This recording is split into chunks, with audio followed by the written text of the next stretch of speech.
I think it was really hard for him to see his wife going through cancer, and having this double mastectomy and having surgeries. I had things hanging from me like tubes and everything.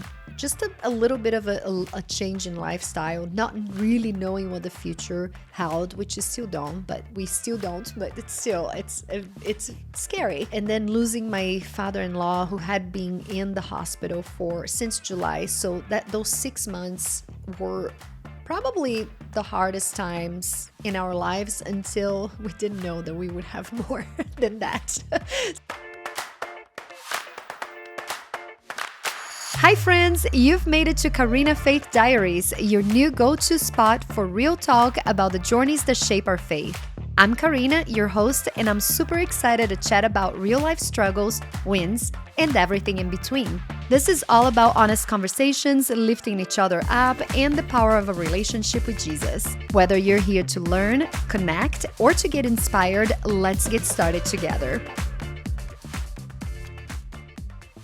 I just want to ask you all that are watching this to please subscribe, share this podcast with people. I don't know what God has in store for all of us. So we are just trying to do our best in here and starting this ministry from zero. So leaving your thumbs up, subscribing to the channel, spreading the word would greatly help us. Let's do this. My family, there's a lot of drinking in my family. So we've always been exposed to quite a bit of drinking. And so to me, it was just a normal lifestyle that you would go to a party and you would always be drinking. That's what we saw as kids our entire lives. And not trying to place shame on my parents. I think this is very common.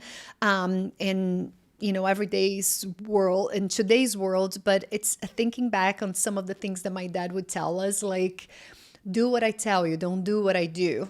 I don't know if you guys have ever, please tell me if you're on YouTube, write it down on the comments, because I've heard that my entire life, and it wasn't until I became a parent that I realized how awful the saying is. It's like we lead by example and not the other way around, and telling your kids to do something, but you do the total opposite. It's just not gonna work, right? Anyway, it was just very much like that type of vibe in my household. Like my dad was the boss, and he had the final saying. A lot of name calling too, which it took me a long time to realize that he really did the best he could with what he knew at that time. Also makes me curious to understand how his childhood was. I do believe that it's a lot like what we saw our childhood being like. And I don't mean to get emotional here, but there are some names that really hurt. And I've been guilty of it too with my kids, because the way that we are brought up, there's whether we like it or not, or like to admit it or not, we put a lot of those same learning behaviors, things that we've learned, we put a lot of that on our children too. So it's been a very long journey of unlearning certain types of behaviors for me, and still is to this day. But now as I'm going through my life here, it's just like a movie going through my face. Okay, with that being said, I, as a normal teenager, normal, I say it in quote unquote, it's not normal, but we go through so much turmoil. It's really the time that we second guess ourselves, our parents, beliefs, and we want to rebel and all of that. I had a lot of rebellious phases, and I did a lot of stupid things that were very much led by the drinking. I was drinking before I was 14 years old, and, sometimes quite heavily. I remember my dad would call me all kinds of names if I would come home drunk, which was, almost like every weekend. But there was never like a sit down talk of like, hey, let's talk about this. This is a problem. I see something here, because they were doing the same things too. So it's just kind of hard to, try to preach something when you're not practicing. Like I said, no, not trying to judge or anything, but just describing things how they were and going through my thoughts here. Even though I was going through all of that, I never not believed in God. But I do realize now that I really didn't have a relationship with him per se. I talked to him. I've learned early on, I don't remember how, that I could just talk to God as I would talk to anyone, that I didn't have necessarily to have this like super respectful of like, Lord, my God, my this and this and that. I could just go like, treat him like a father, like a loving father that he is. And so I would have conversations, but I never changed any behaviors. I didn't really think that what I was doing, not that I think it was right, but it wasn't like anything that I thought it was like wrong. Does that make sense? It wasn't anything. I just always thought that God loved me. So I always had that certainty in my heart, which I think it's so wonderful because it was very innocent. I didn't know, I was living a very bad lifestyle, but I didn't feel condemned, or I didn't feel like, oh, God doesn't love me or he will never love me. So I'm very grateful for that, because I know a lot of people have feelings of condemnation, and my heart goes out to them, because God is not out there to condemn us. He's there to convict us, and he's very gentle, has been always very gentle with me through my wildest days, until the toughest times that the toughest things that I've gone through in my life.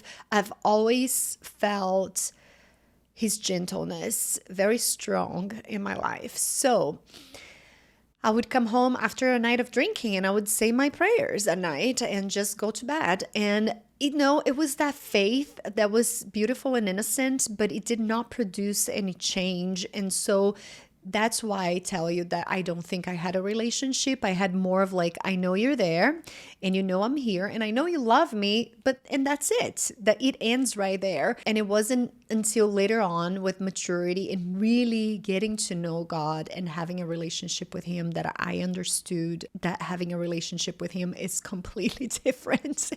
We really do hear from him, and this faith does produce a lot of change in our lifestyles, behaviors, thoughts, actions.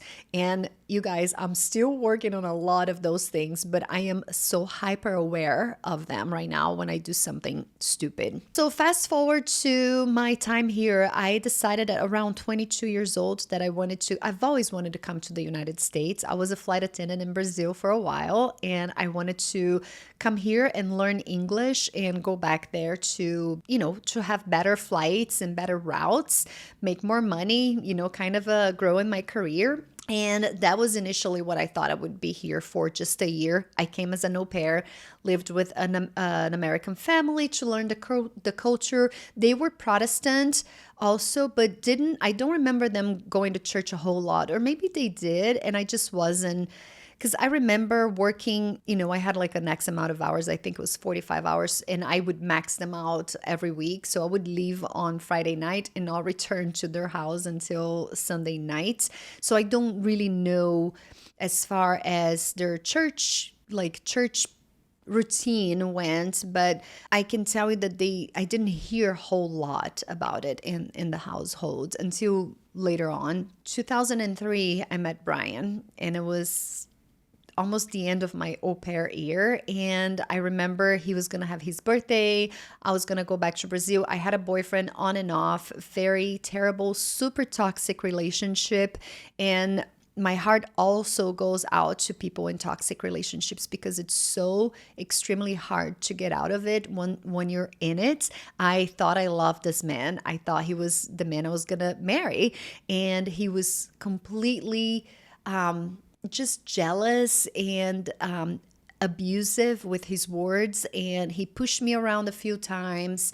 At first I thought, well, he loves me, that's the normal behavior, and almost like, oh, he's so jealous of me, that's kind of cute, right?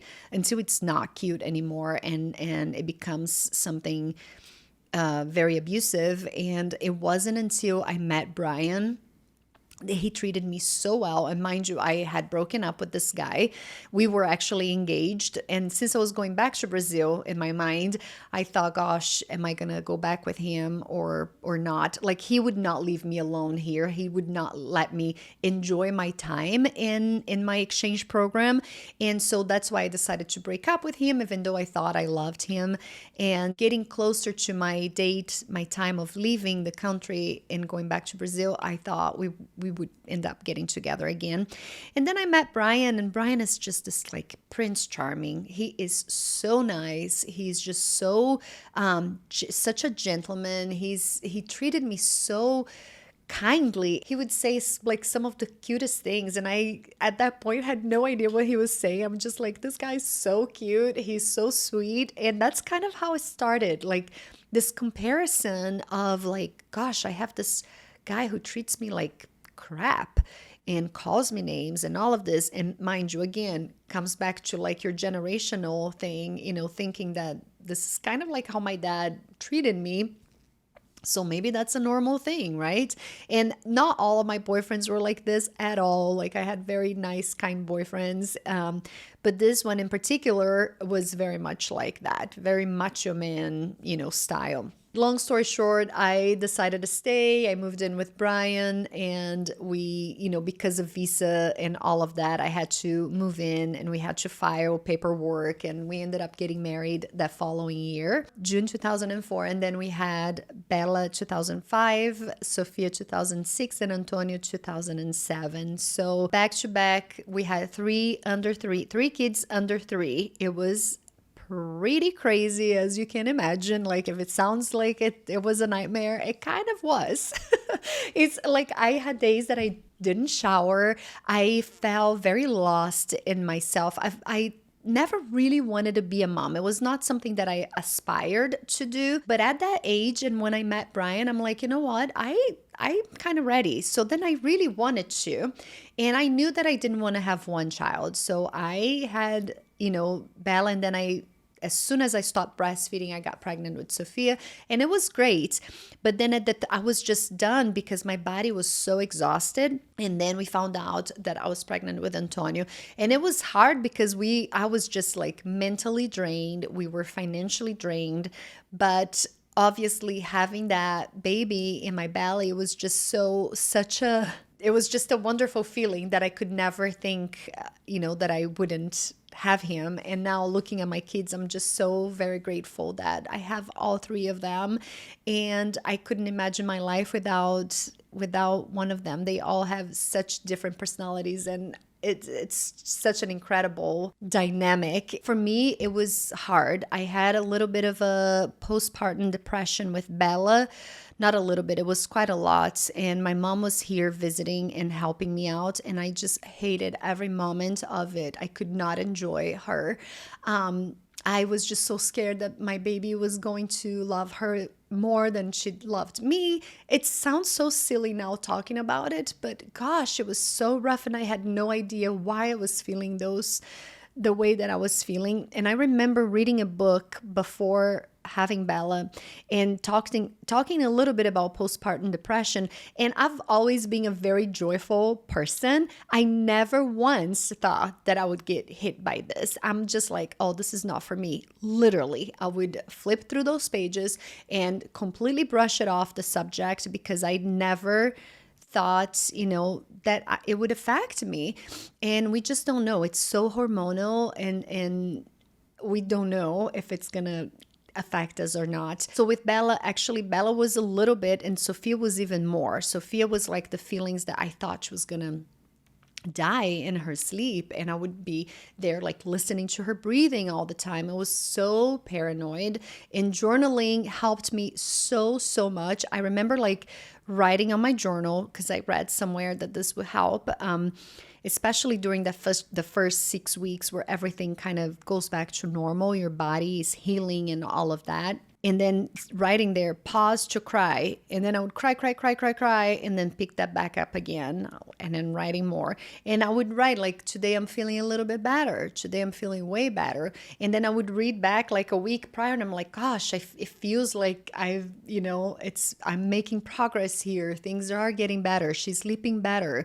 And all of that. So the lack of sleep really affects me in ways that I cannot tell you. So, and I think that this is something so prominent in my house that my kids, when they are struggling with something, I'm like, guys, you have no idea the power of an 8-hour sleep without interruptions and without a bunch of caffeine all day is really healing. And it took me, decades to learn that, but I'm finally there, and I love that. Okay, so then we had a little bit of a rough patch with our marriage, Brian and I.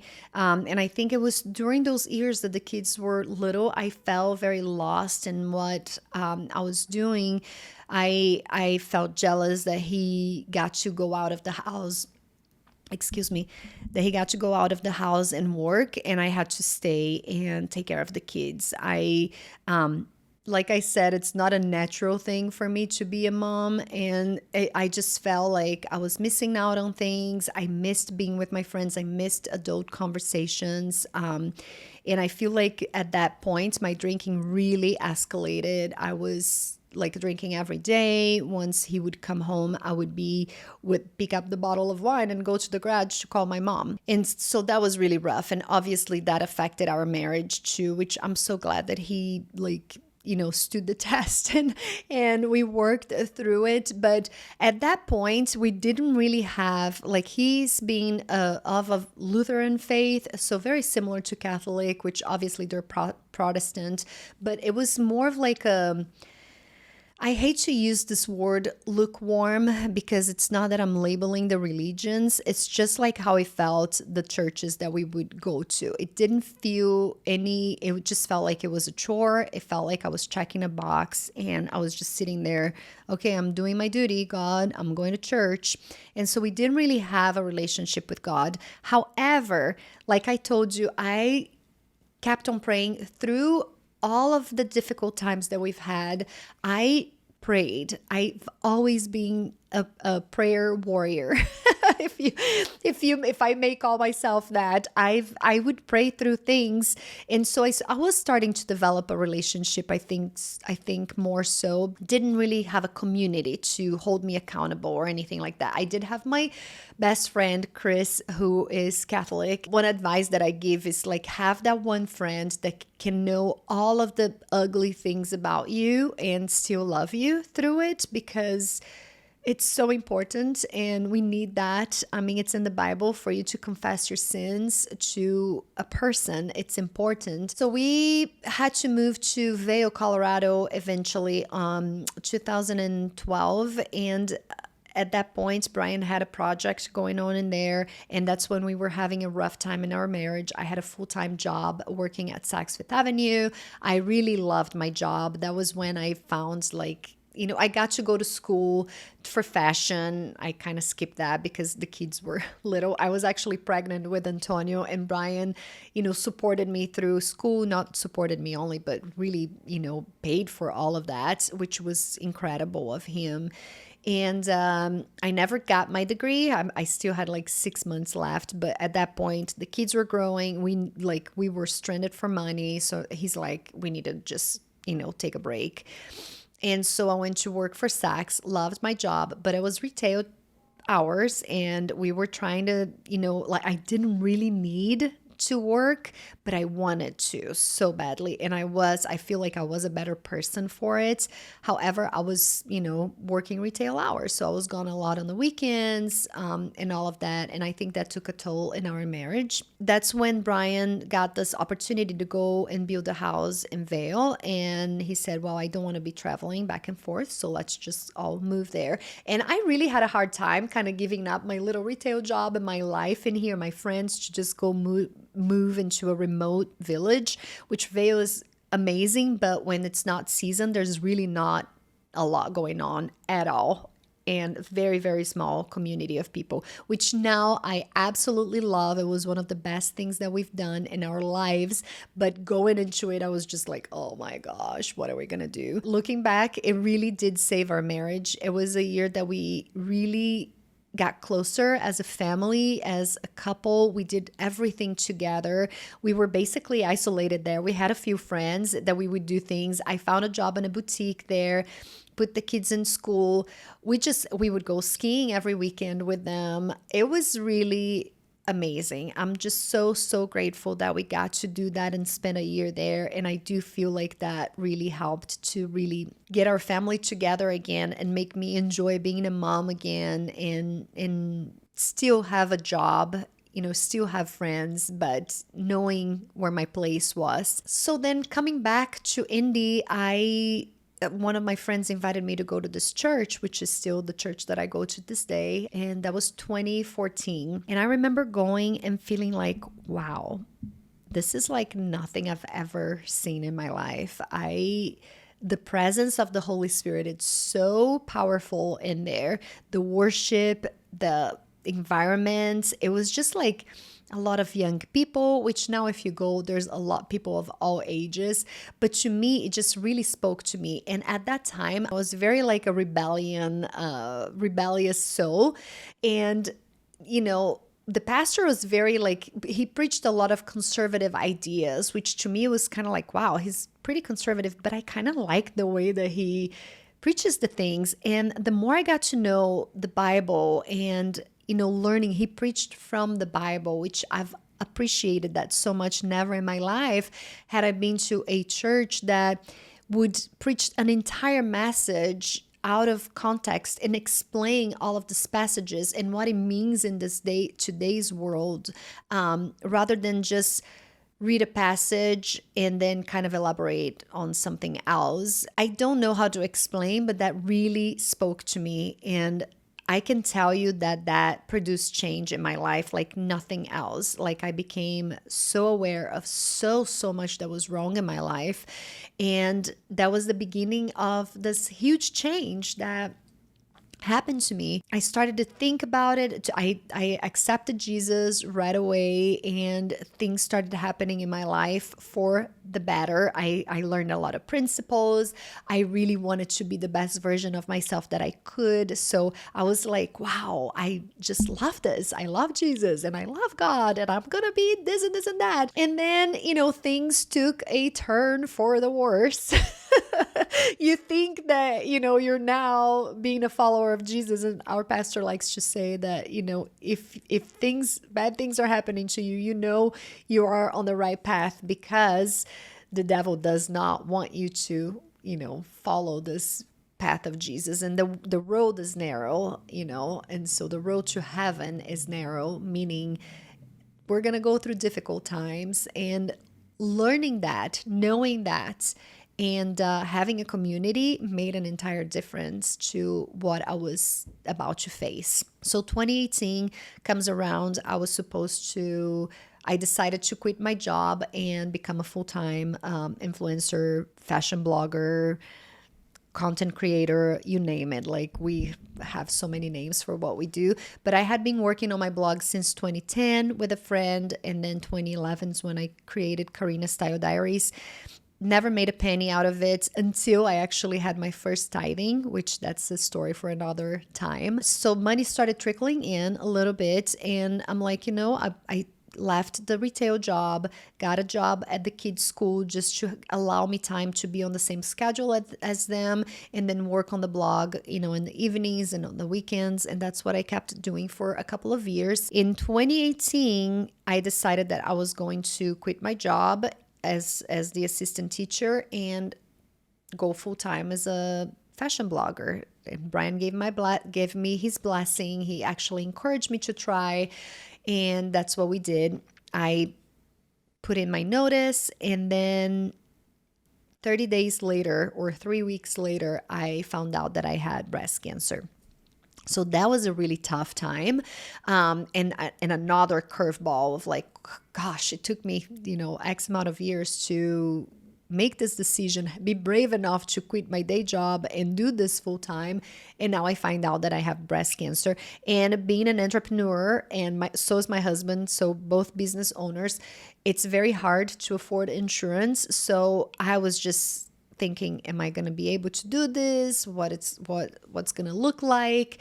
And the school was really, really nice. They kept me on their payroll until August, when we returned back to school, so I could quit then and keep my insurance for a year and a half because I needed it. And that was, a saving grace too. Like, God's fingers, God's hands have been so prominent in every aspect of my life that I really can only hope that I can remember every single time. But this is one time that I can tell you that he orchestrated everything in such a beautiful way. I never really felt scared with my breast cancer diagnosis. At that point, 2018, I had been going to church for about 4 years and really developing my relationship with God, really developing my relationship with Jesus.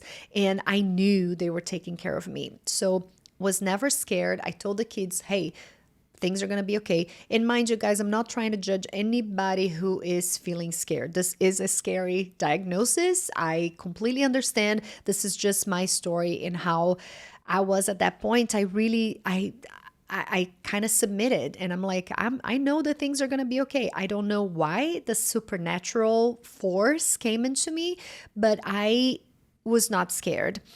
Then I had double mastectomy in July of 2018, and then a full reconstructive surgery in November of 2018.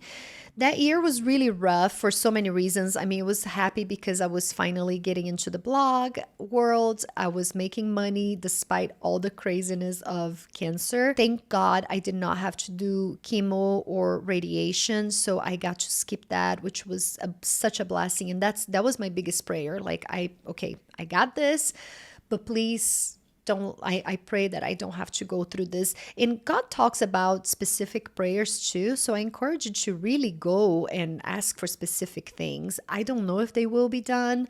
Only God does. And if they are, either way, it's his plan, not ours. He knows better.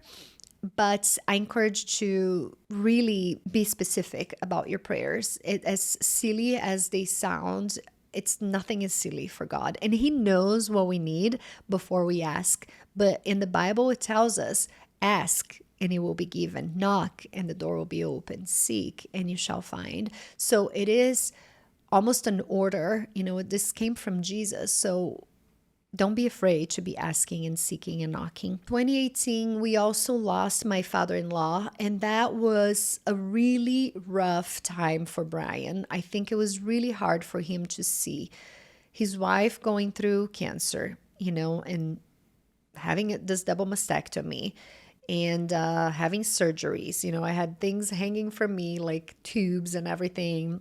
Just a little bit of a change in lifestyle, not really knowing what the future held, which is still don't, but it's scary. And then losing my father-in-law, who had been in the hospital since July. So those 6 months were probably the hardest times in our lives until we didn't know that we would have more than that. So at that point, it was pretty hard. And then, he went through a time of depression that he was just really lost and really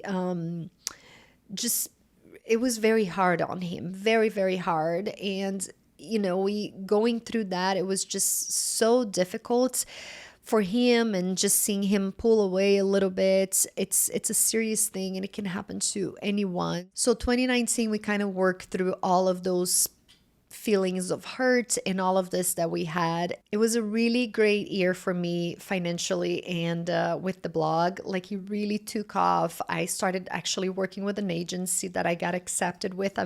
I'm still with them, so I'm so grateful for our relationship that's been so incredible in my life and so life-changing. But also, in March of 2020, we know what happens, and that threw us for a loop. So, everything got better as far as like Brian's health and mental health. He was just healing so well. Things were going really, really well in the beginning of 2020. It was almost like this ecstasy of like, wow, we're finally breaking it through. We're going to make it. Life is amazing. The work was pouring in, just beautiful. The kids were all good and healthy-ish, but then 2020 hits and all of that we know happens, and the kids were on this school schedule that was hybrid, and it was really rough. Then again, my drinking escalated a little bit because we're home locked in, not doing anything. I was selling things from home, so that's when my business really peaked, because people who weren't buying online started buying online in 2020. So that was a great thing for my business, because we work with commissions and affiliated programs and everything. So brands had all their budget to spend on that. So it was really great on that front.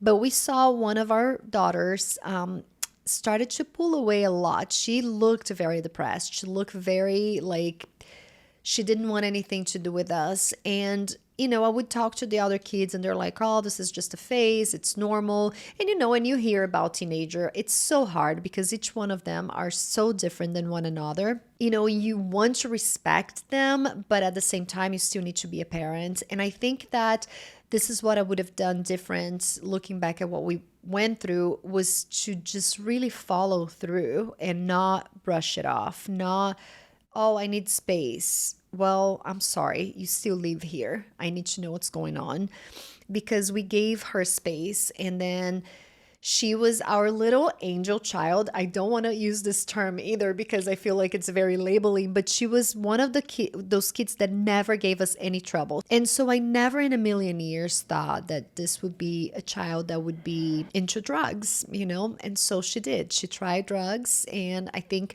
going through what our family was going through with mom and dad, just getting sick, she felt very lonely and probably scared. At that time she was 14 and tried weed in school, were vaping, and got hooked. And that was basically the beginning of a very long-ish, I don't want to say long because it really wasn't. In the grand scope of things, it was just a couple of years of our lives they were upside down. So 2021, she came and finally asked for help. And I was so grateful because I was scared because it's something that's not happening to me. But I was also grateful because she was finally surrendering to, admitting that she needed help. And so we had a lot of stunts after that in the hospital. We did a lot of ER visits through the night. We had some overdoses, to the point in like a lot of therapy, group therapy. At that point, eventually, after a whole year of battling this, she got sent to a rehab up in Illinois. That was a temporary thing. So for a month, and she ended up staying for 40 days, came back. After a week, she ran away. Toughest time of my life. I can't even go into details because it's just so, so painful. And you talk about cancer and being like, oh, isn't this the most, it's so scary. Honestly, you guys, nothing compares to the pain of seeing your child go through self-destructive behaviors, and there's nothing you can do about it. It's so hard. So my heart really goes out to all the moms and dads and friends of people who are going through this, because it's so difficult to watch that and still have faith, still know that God is taking care of us and helping us. But still, you feel so helpless, because when something is happening to you, you kind of have control over it, of like at least how you will behave, or how you will take in that, diagnosis or the news, and how you're going to what you're going to do with this. But when is your baby? And then you start thinking, what have I done? Like, and there's so much guilt that goes into it. It's like, we think that it's our fault. We can't help but think that. And there's just so much that plays into it. But I'm going to read this quote again because I just read this in a podcast. I can't even remember who was here, but it's something that really stood out for me. I know I've talked a lot about John Maxwell, so please don't kill me, but I got to attend a dinner that he was a part of it, or he was speaking, and he said something that I had to write it down because it's so life-changing. It says, when there's a need or a problem, and it is sensed by a few that each individual understands their responsibility and give their all regardless of the odds, only that does Jesus works a miracle. Let's just take a pause and absorb this. I am so glad that deep inside, I knew that I had to do something too. Yes, praying, get on my knees, pray to God, but I also needed to go in there and find out and be the tough mom. It's so hard to be, it's so much easier to be a joyful, fun mom, right? The hard thing is to say no. It's so hard. And that's what they need. I hate to say this because it sounds so not fun, but it is what kids need. They are going to test our boundaries so much, but they need boundaries. And I see nowadays kids being ran by the love theory or whatnot. They still need boundaries. That doesn't mean that you're not respecting your kid. Much to the opposite. They need to know how far they can go. That's you teaching them the tough things in life, because if you don't, they're going to go bounce off the walls somewhere else, and life is going to teach them the hard way. And so one thing that we learned in this long, year or so of rehab visits in therapy was easy, hard, or hard, easy. So it can be, if it's easy right now, it will be hard later. So if you don't deal with it right now, it will for sure come back to bite you. But right now, it's hard, but it will pay off later. So it will be easier eventually. Meaning, put boundaries, set boundaries to your kids, do the work, do the difficult things, say no, be the annoying parent, at the end, you guys, it definitely pays off. So I don't want to touch a lot on that because it's such a private thing for her. It's her story to tell. But it was really, really tough. At the end, she had 4 overdoses back to back. And I said, if we brought her home, she would die, basically. We met a great therapist at that time. She had a good relationship with, but she was in such a bad mental health at that time that she couldn't even get out of it. It was just this vicious cycle. And the therapist, she started running away eventually in this place.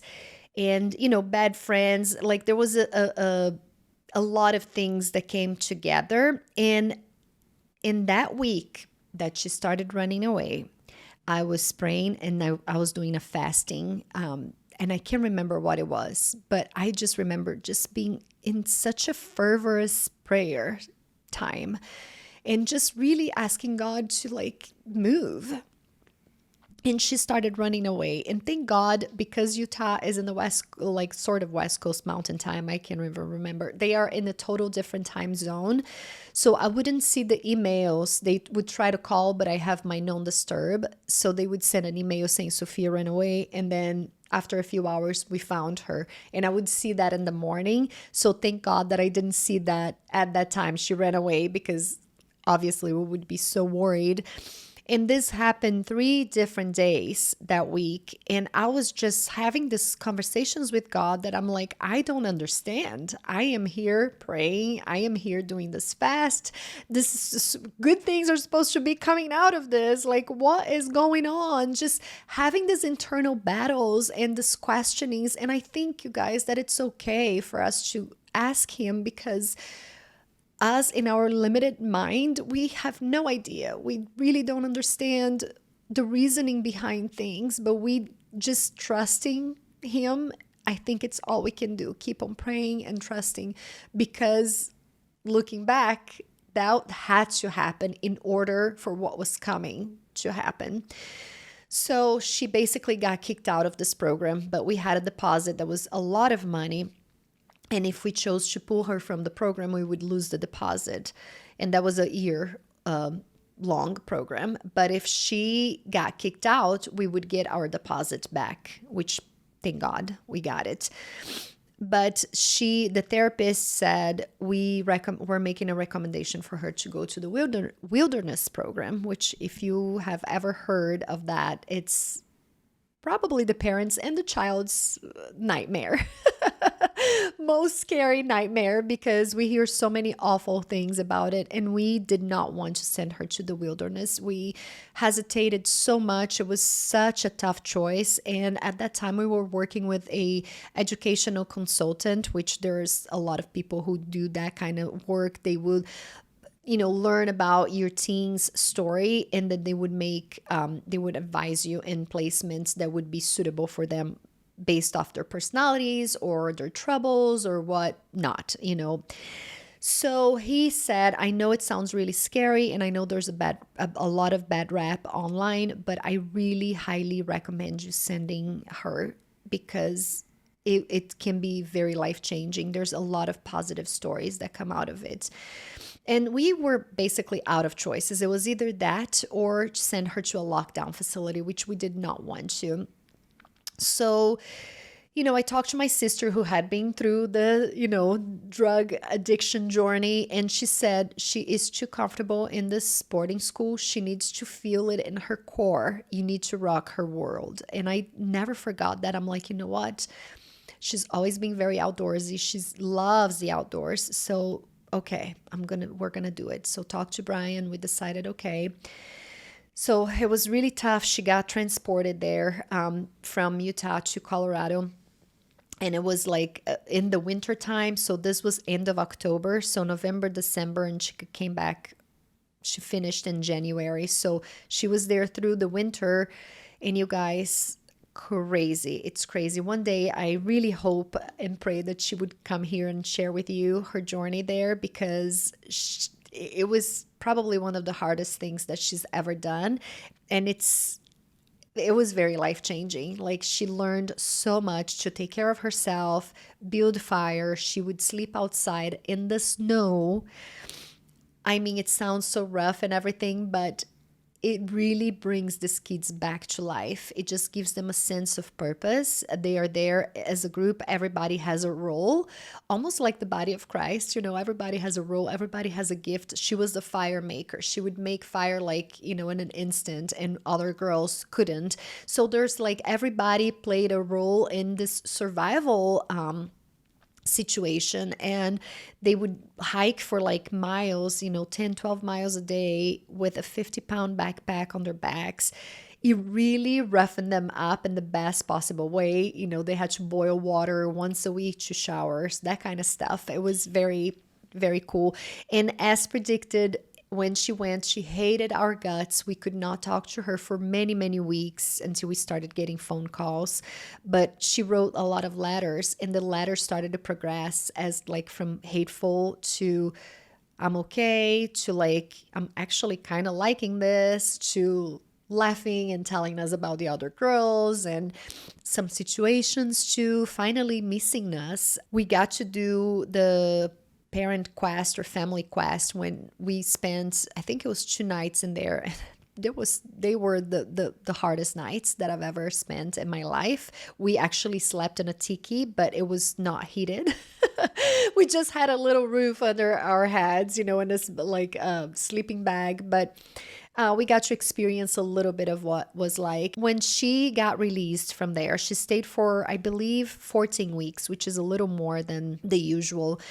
I remember they made the recommendation of her going back to the boarding school setting, and I could not. I knew in my heart that I needed to give her another chance, and that came from a lot of praying and a lot of just talking in therapy and all of this, and talking to her therapist too, we developed this contract that she had to follow in order to stay home. And I felt like I owned it to her because she had been at that point 9 months away, and to us too, because it was a lot of, not just the financial burden that it was, but also being away from, our daughter. And it was right before she had one more year before she turned 18. And I was very clear of like, if you don't pass the sobriety test, you will go back. So she knew we were serious at that point because we had been following through all of that. So I think that was important too, because it really held her accountable for not trying drugs again. And then also changing her entire life. So not going back to the same school, not being able to have certain friends, relationships, just changed a lot of things. She ended up going to the church school, and in the beginning she hated it because at that point she was not a believer. She thought that this is like, I'm tired of pretending, and isn't that like lots of complaints. And she finally met a boy she's been dating ever since, and a guy who knows Jesus, and introduced it to her in the most kid-like way. And in the beginning it was hard for her because she felt like she probably couldn't relate to a lot of them. And then she found out that they really embraced her the way that she was, and that was so beautiful. We had Jara here the other day, and she talked about how she would go to church, and she would be like drunk or hungover and smelling like weed, and she never felt judged. I'm not saying that people don't judge. I'm sure there's plenty of judgmental people out there, but the vast majority do not. They had compassion, and I felt the same way like with my daughter. She was taken in, and people really embraced, and I'm so forever grateful for that. It really changed her life and changed mine. So later on in the year, she got baptized, and nowadays she is a Jesus follower. She loves her Bible. She has small groups. She still struggles with teenager things like all my kids do. We all do and forever will. We all have our little things. But to see someone walk through that really rough journey and come out of it in just a couple of years, I 100% believe that the spiritual component was all the difference. And I will go even further. I do believe that Jesus was the ingredient that was missing, that needed for that change. And once he was in the picture and he was welcomed, her life literally took a 180, and she is the girl that she was before all of this craziness happened. So that was another way that God showed up in my life that I will forever be grateful. It taught us so much. And here's the thing. I do think that there's a purpose for everything. Do I think that that's God wanted for this to happen? I really don't think. But will he allow tough things to happen? Yes, he will, because there are things that we can learn from it. There's consequences for our actions. So consequences for the way that we parented before, consequences for her choices, the choices that she made. So he's not going to free us from the consequences, but he will walk with us through them. And that's how I felt with my life. Ever since my crazy teenager years, through tough times in marriage, through cancer, through tough times in motherhood, he's always been there, always. And that's what I want to leave you with today. If you guys have a lot of more questions on the cancer, which, I didn't even touch on that. I found out this year. Maybe I'll just end with this. Sophia's doing amazing. She's great. This was 2023. And so around March, funny thing, I had my 5-year appointment from my breast cancer, and I was finally free and good to go. Did not have to keep on coming back for the annual appointments. And then three weeks later, I started having this hip pain, and it just kind of kept on lingering. And I'm like, what's happening? And come to find out that the cancer had spread and it's now a stage 4 in my bones. And the reason why it's called stage 4 is because it got out of the original source, which was my breast. I have no breast tissue anymore. So somehow it got into, into my blood system or whatnot, and it got into the bones. So we are treating it. I did have to have radiation in July, but I feel great. I feel really, really good. In July of last year, I feel like, not this year. Everything is good, is going amazing. I am doing immunotherapy. We have insurance and it covers all those very, very expensive drugs that I am taking. I have a great doctor that we have a great relationship with. It's, I have great friends. I have a great family. I have my studio, my job that I love doing as, still working as a fashion blogger. But this year, one of my goals was to have a podcast that I could come on and talk about Jesus and share people's stories of encouragement, of inspiring others, because I got so encouraged through these stories when I was going through cancer and through my daughter's addiction journey. And now, the second round of cancer, which is basically incurable because it got out. We don't know where else it could go. So it will probably be a forever treatment, which I'm fine with. Like I said, this was never something that I was scared of. But it is one more thing that I had to deal with. And that goes to say, I've gave my life to God, and I know He will accomplish His will. That's all I can ask for. And I'm grateful that He's letting me have this podcast, because I feel like, if nothing else, it is a legacy that I'm leaving for my family, and that I would love for them to continue this project once I'm not here anymore. And not to sound morbid, because I'm planning on staying around here for a long time, in case you're wondering. And I do believe in healing. I believe in that God can heal me at any given moment, but I also submit to His will. And so with that said, I will be here for as long as He wants me here for, like you are too. So that just takes this burden out of my shoulders too, of guessing of oh my gosh, I'm feeling well, or I'm not feeling well, or I'm sick, or I have a diagnosis. No, I'm living my life. All I pray for is for my kids to be saved. This was my prayer all along. I pray that they give their lives to Jesus, because I think that's the single most important thing that we can ever do in this life. Something that I've learned in my church, and I thought, what a great way of putting this, is this. If Jesus is fake, if He does not exist, right? Then I lived my life like a fool, right? So I can see this, it's foolish to think he exists and pray to Him when He doesn't exist. So if at the end of the day He doesn't exist, then I just lived my life as a fool person.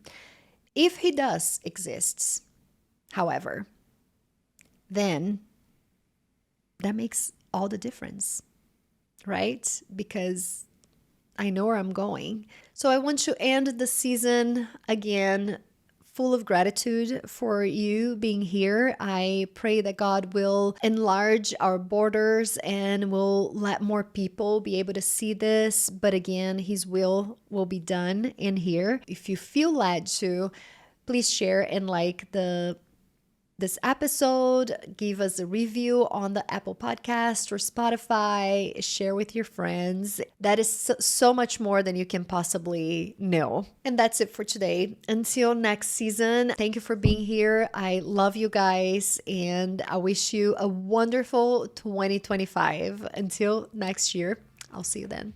Um beijo. Tchau, tchau.